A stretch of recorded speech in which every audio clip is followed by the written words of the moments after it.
Hello my little learners, you can call me Lovegood and I hope you enjoyed this video.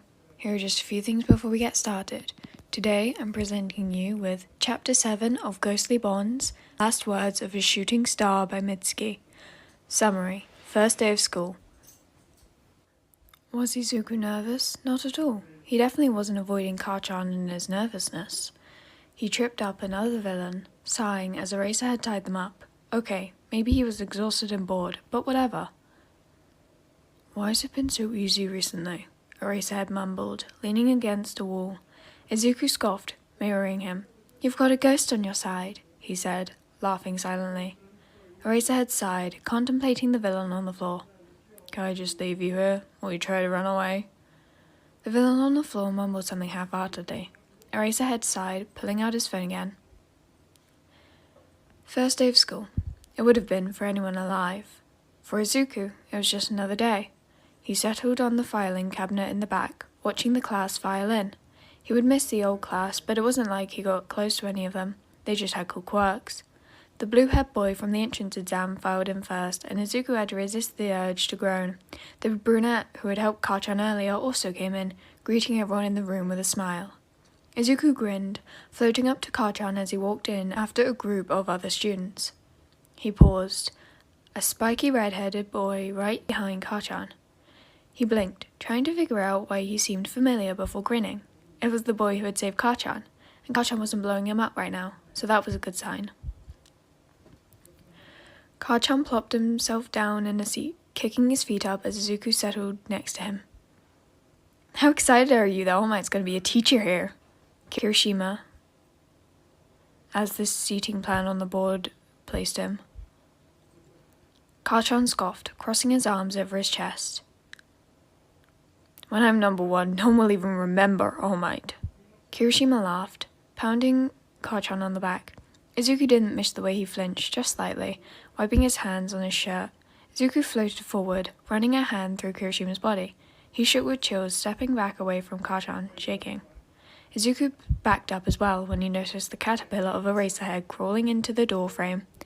Sit down, he muttered, and the entire class froze up, turning around in fear.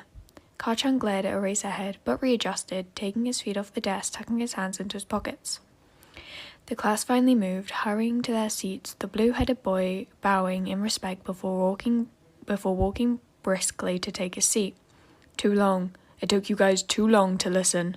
We'll fix that by the end of this year, he said, unzipping himself and taking a sip from his jelly pouch. Way to make a first impression. Get your uniforms on. We're doing a quirk assessment. He turned back around, moving to leave before the brunette shot her hand up. What about orientation? She asked, and the other murmured their agreements.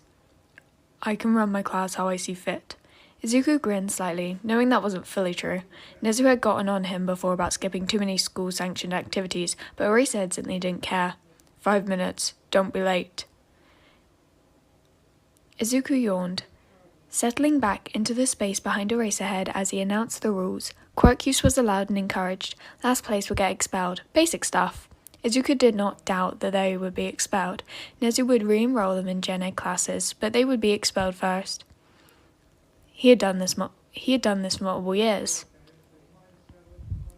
Kachan was the first one up for the ball toss, and Izuku didn't bother helping the boy because he knew he could do better. His quirk was amazing. As the rest of the students congratulated him, Izuku couldn't help but notice how jumpy he'd gotten. He wasn't ever like that in middle school, so what sparked it must have been recent. The brunette girl went next, and Izuku whistled, watching the ball soar into the air. After 5 seconds, Eraserhead declared her score as infinity, shocking everyone else. That could be a good quirk for rescue or even combat. Falling from high heights was deadly, as Izuku knew. He watched each kid go in turn, wondering how far he would be able to get it. Only Kachan's quirk might be useful for it, but he couldn't use it. He probably wouldn't fare too well in any of the tests with his quirk. All of the students' quirks were really cool, each with amazing capabilities. What could he do with their quirks? The brainwashers would be impossible to use, like the detectives, but it was the thought that counted. He settled off to the side, watching these students fight for a place in the class. There were only 19 students this year, after the ball boy declined his letter. Izuku was proud of that one. A movement to the side caught his attention, and he frowned, floating over slowly. Someone was sneaking around behind the building as he got closer. All Might. Izuku frowned, glaring at the man, even though he couldn't feel it. Maybe it was a good thing Izuku had died on that roof. He might have told All Might's secret. Why was he watching Class 1A? He was a teacher here, but it wasn't his hour. And Izuku couldn't help but be suspicious of the hero. The last time he had seen the hero had been the last time he had seen anyone. He glanced back to Class 1A before running his hand through the hero's body. He shivered, looking around quickly before heading away. Good. He could stay away from everyone. Izuku didn't blame him for his death. That was all Izuku's fault. But he was still upset at the hero for leaving him there, even if he couldn't be reasonably. The results are in, Eraserhead said, and Izuku jolted slightly, floating back to the group. He needed to stop getting lost in his thoughts. Eraserhead flicked a button, displaying the results in a holographic fashion. Last place was a girl named Hagakure. No, she mumbled, rubbing at her eyes. Izuku couldn't see her, and he sympathized with her. Not being able to be seen was definitely one of the strangest things about being dead. I can't go home. Izuku took a deep breath and reached for the small device, trying to control his breathing. He hadn't done much more than a pencil or shoelaces, so it was a challenge. But the device glowed blue and he pulled it towards him. Releasing the breath, it flew from Eraserhead's hand and smacked against the ground before he could grab it. The results flickered out, and everyone paused, trying to figure out what had just happened. Go get changed, Eraserhead finally said, and all the eyes turned to Hagakure. You too. You need to prove yourself. She nodded vigorously, wrapping her arm around Ashido's and pulling her forward, laughing slightly. What happened? Ida asked, turning to the brunette from the start of the exam, Uraraka. He had learned their names from the seating schedule and from his eavesdropping. Uraraka shrugged, shaking her head. I have no idea. I'm just glad Hagakure is still here. She breathed out a sigh of relief before jumping as Todoroki appeared from nowhere. Izuku watched them leave, turning back to Eraserhead, who collected the busted device from the floor. Yue would easily replace it, so it didn't matter at all. What the fuck? He said, putting the damaged device into his pocket. Izuku laughed as he followed Eraserhead back to the teacher's lounge. He could go do English with Class 1A, but that was boring now. He didn't need English when he was dead. Eraserhead tossed the device on the table for the two other teachers in there. Stupid thing flew out my hands. He crossed his arms, looked at the device, annoyed. Izuku settled himself on top of the table between Midnight's computer and Black King's papers.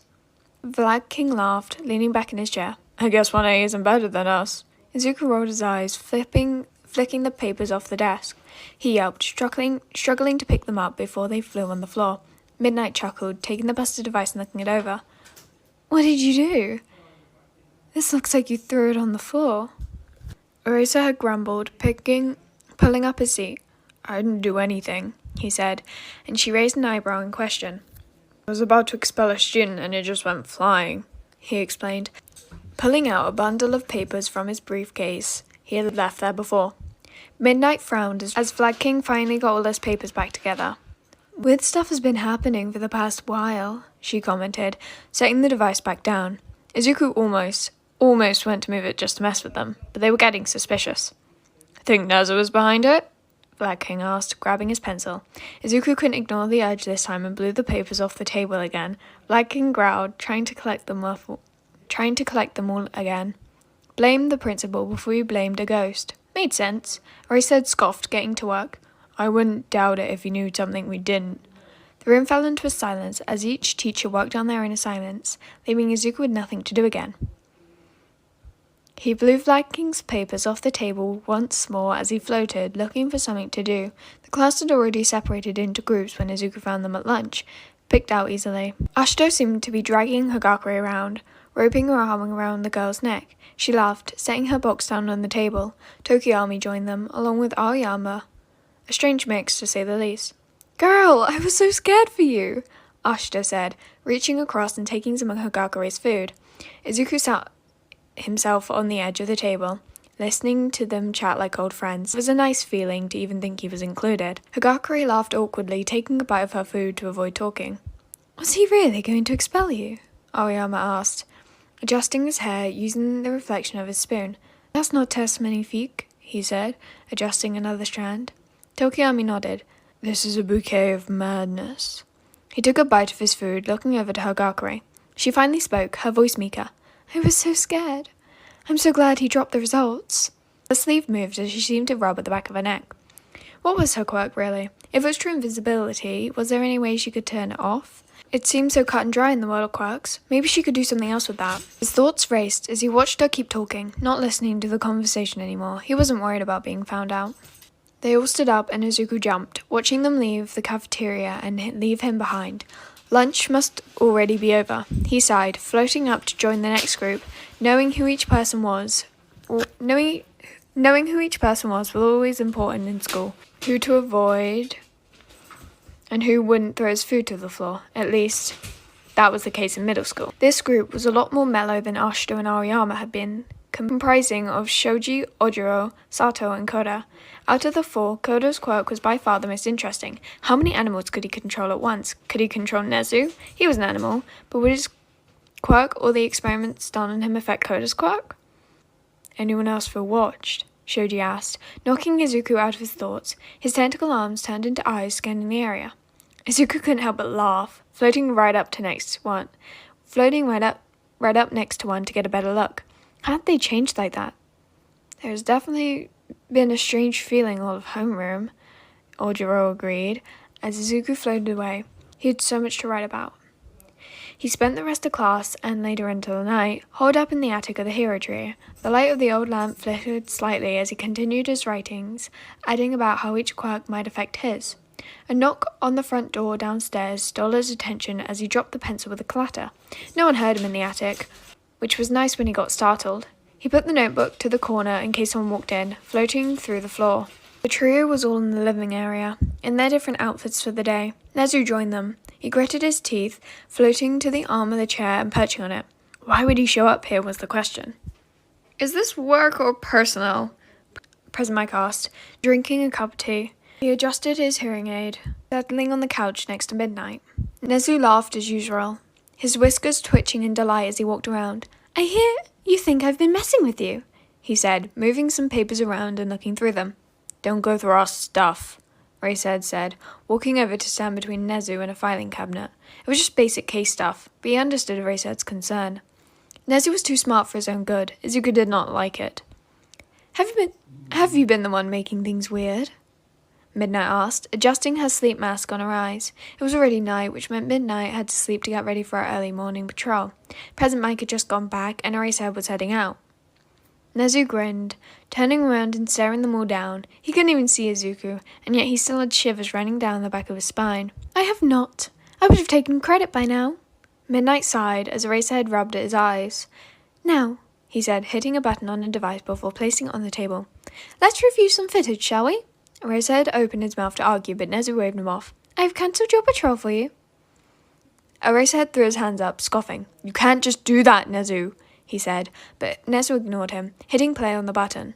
Izuku scooted forward in his position, staring at the hologram that appeared. It was just of the entrance exam, but Izuku had never seen footage of himself before. He watched the robot suddenly stop moving, just freezing in place until someone came around to shoot them. Did they get Izuku's points? The next clip was much the same, but it was where he had terrorized the great boy. He grinned as he watched him soar across the air, away from the girl, rubbing his hand. That was the most power he had been able to exude, and it felt cool to be able to do. He laughed as the boy almost got crushed before Nezu flipped the recordings to the 0-pointer. This one Izuku was pissed about. For such an expensive school, they had let that thing get way too close to Kirishima and Kachan before Izuku managed to stop it. The robot shuddered and came to a stop right above Kirishima and Kachan as they struggled to get away. Nezu paused the video, grinning slightly as he tapped his fingers together. You see the issue here? He reasoned, drinking his tea. Izuku had to do a double take, frowning slightly. Nezu hadn't been given tea. Where did he get that from? You almost let students get hurt, Raysaid said, hanging up his scarf. The robots all malfunctioned? President Mike offered. Midnight joined in. The scores took longer to figure out. Nezu sighed. As if it was a crime they couldn't see what he saw. He zoomed in on the video, backing it up just a few seconds prior. Look here. He pointed to a spot on the screen and hit play. It played through before he paused it again, looking at the trio. Midnight shrugged, fixing herself a cup of cider. Izuku had no clue what Nezu was looking for, but it was funny to see him flounder. He rewound it and zoomed in again, enhancing the image on a specific spot. Izuku gasped Izuku gasped, jumping off his spot and zooming over to look closer at the screen. There was a faint shimmer of green, which he had just thought was the shine of the robots, but he could make out the slight form in his body through the highlights. Not well, but if you knew what you were looking for, he was there.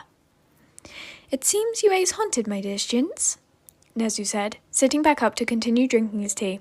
Izuku shivered, jumping back as President Mike leaned into him, shivering as well. "There's no way we have a ghost," he muttered, but he sat staring at the image. Oh shit, Nezu had figured him out. He did not like this memo at all. He had no right to expose Izuku like that.